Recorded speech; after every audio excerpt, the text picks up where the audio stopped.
Before we start, if you love powerful biblical stories, do me a quick favor. Follow this channel, like this video, and share it with someone who needs to hear it. Here, we don't just tell stories, we reveal truths many prefer to ignore. Now, listen carefully. They said she was a disgrace.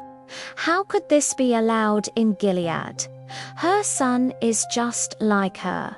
He must be driven out. He has no place among us. This is how Jephthah's story began. Not with honor, not with celebration, but with rejection. In the dark days of Israel, when there was no king and everyone did what seemed right in their own eyes, a child was born already marked by shame. Jephthah was the son of Gilead, a respected man, but his mother was not a lawful wife. She was an outcast, and that was enough.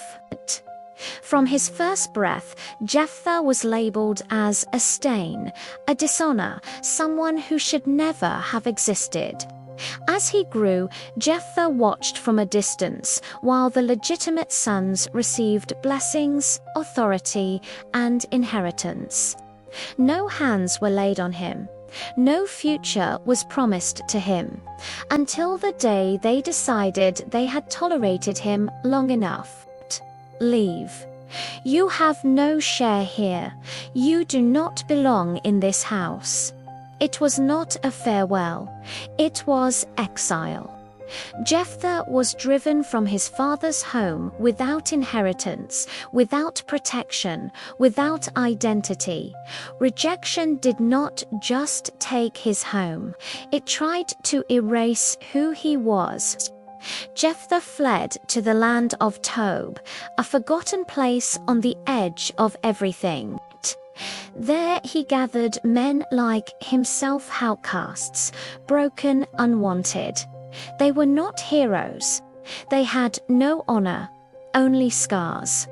But in that harsh land, Jephthah was shaped.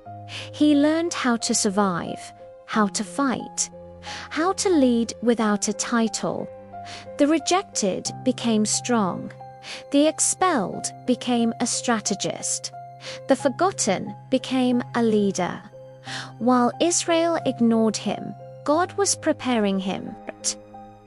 Meanwhile, Israel once again did evil in the eyes of the Lord. They abandoned the covenant and served foreign gods. And judgment came. The Ammonites rose with relentless violence and oppressed Israel for 18 long years. Villages burned, families suffered, hope faded. The people cried out, "Lord, have mercy. Forgive us. Do not abandon us." And when they truly repented, God listened. But Israel had a problem.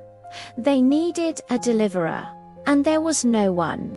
Then the elders of Gilead remembered Jephthah, the man they had rejected, the illegitimate son, the warrior of Tob.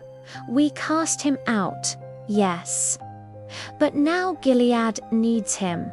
Jephthah is our only hope. So they walked toward the pass they had tried to erase. When Jephthah saw them coming, he did not rush to welcome them. He remembered, "Did you not hate me and drive me from my father's house? Why come to me now when you are in trouble?" This was not pride, it was truth. The elders did not deny their guilt. "For this reason we return. Come, lead us. Fight for us." Jephthah set a condition.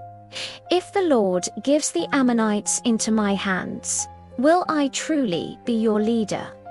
They swore before God, and the rejected man returned, not as an outcast, but as a recognized leader. Before raising a sword, Jephthah sought justice. He sent messengers to the king of Ammon, not threats. history. He spoke of Egypt, of respected borders, of wars not sought but forced, of land given by God, not stolen. The Lord, who is judge, decide today between Israel and Ammon, but the king refused to listen. War was inevitable.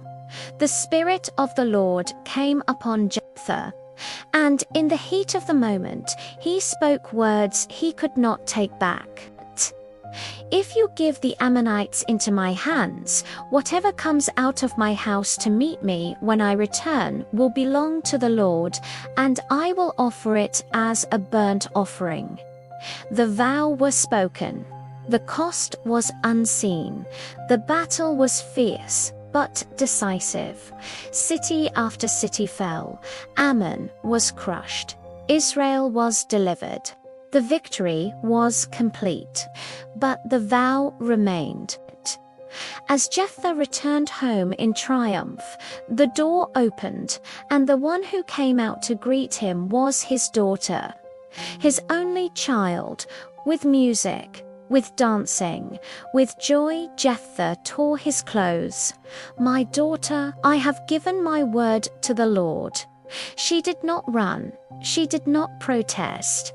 She answered with faith, "My father, do to me as you have promised, since the Lord has given you victory."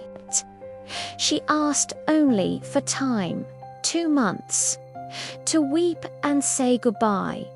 Scripture does not describe the details. It remains silent, not to hide the pain, but to teach reverence. Israel was saved, but Jephthah's house was broken.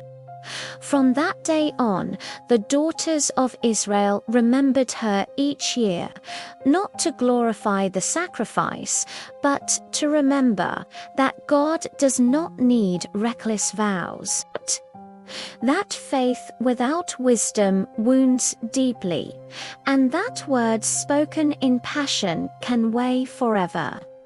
If this story impacted you, like this video, subscribe to the channel, and share it with someone who needs reflection and faith.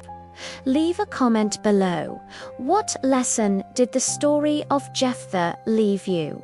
Here we tell the Bible like you've never heard it before.